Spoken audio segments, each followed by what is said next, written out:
God sent you here to kill me. God sent me here to save you. What longing, loss, or fierce devotion would you cross centuries to reclaim? Dracula, let's see.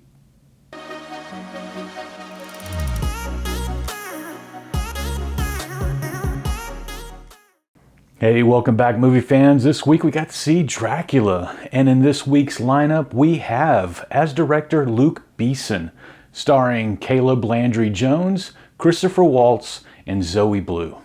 And not gonna lie, we've had a steady stream of vampire movies lately. 2025 we had Abraham's Boys and Sinners. Oof, Sinners is gonna be hard to beat. 2024 we had Nosferatu, and 2023 we had Renfield, which is a funny one and you should check it out. So Dracula 2026 reimagines the legendary vampire as a grief-stricken warrior whose love and loss echoes through centuries. It blends gothic romance and spiritual longing as Dracula confronts the darkness he's become and the humanity he can't quite let go of.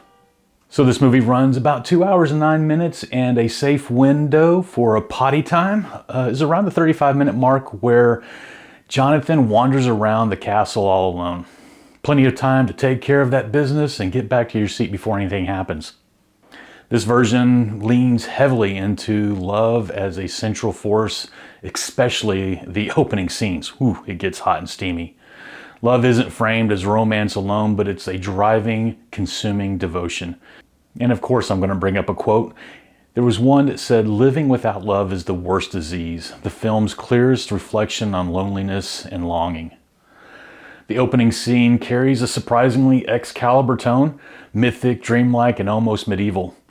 Something in the way it's shot invokes the same blend of legacy, tragedy, and destiny. There are a couple of moments that I have to question on the decisions that were made in this movie. I'm not going to mention them because I don't want to spoil them, but I will say in one of those questions that I have, it's the first time in the Dracula adaptation that I find myself wanting to know the reason he or how he turned into this monster. You know, the set design actually does stand out in here. The world feels lived in, ancient, and emotionally charged.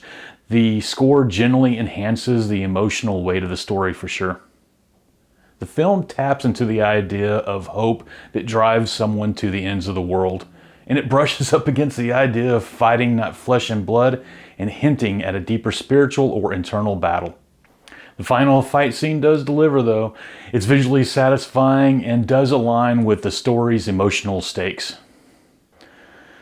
You know, overall, this one lands right in the middle of the pack of the recent vampire movies. And for me, this one, it's a streamer. And all of that reminded me of Song of Solomon 8:6. Love is as strong as death, its jealousy unwielding as the grave. You know, this verse mirrors the film's central tension. A love so fierce it defines mortality, yet risks consuming the soul that clings to it.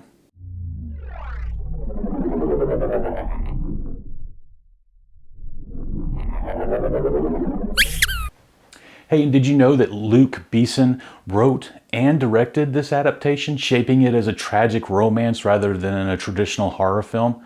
The film premiered early in France in July 2025, months before its US release.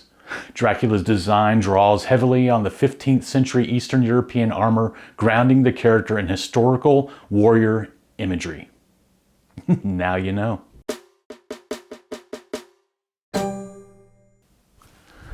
Hey, and don't forget about the sneak peeks. Again, the whole reason we show up early, right? This week we got to see Ready or Not, Here I Come, coming out March 20th. Tuner, coming out sometime in May, no specific date just yet. We have The Odyssey, July 17th, and The Bride, March 6th. And that one, I'm looking forward to. That's a totally different rendition of any kind of Frankenstein movie that we've seen. But hey, until next time, let's see.